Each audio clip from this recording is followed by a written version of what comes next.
Deb with Home Cooking is for the Birds. You are going to love this recipe.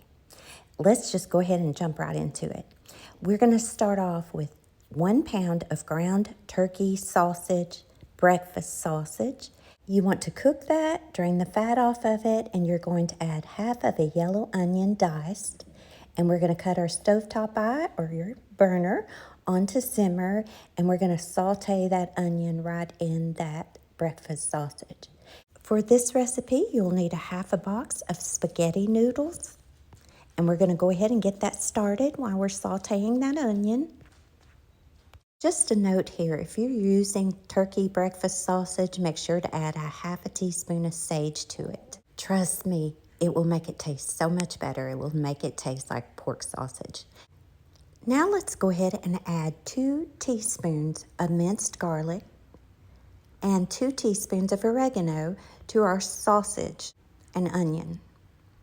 You still got your stovetop eye or your burner on simmer, and now we're going to add a jar of your favorite pasta sauce. I'm using tomato basil. It doesn't matter. That's your choice. And you can even make homemade. But we don't always have time for that, but you can do that as well. Let's give that a mix and let that simmer. Now, you may not like mushrooms, but my husband and I do. So we're going to add about a half a cup of chopped mushrooms to this. That's optional. You don't have to do that. Back to our spaghetti noodles. Do not cook them the entire time that it tells you to on the box. You want to cook them till they're almost done. So cut that time back to about a third of that time, because we are going to put this in the oven and bake it, and they're going to cook even more, and you don't want them mushy. I didn't capture this on video, but you do want to put your noodles in a strainer. Make sure you get all the liquid off of them. In fact, I rinse them and I'll let them sit for about 5 minutes. That will keep this recipe from being runny.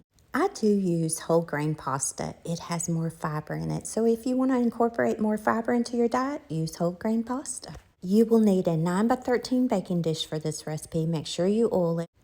You can break out a big bowl if you want to, but I find it's easiest to just mix this in that 9x13 baking dish. So we're going to give this a mix. Incorporate that pasta into that meat mixture. Let's top this with 2 cups of shredded mozzarella cheese and 1 cup of shredded Parmesan cheese. I like to make what I call an aluminum foil tent and put over this. Place this in your oven on 350 degrees. Set that timer for 20 minutes, give or take, depending on your oven, but typically 20 minutes.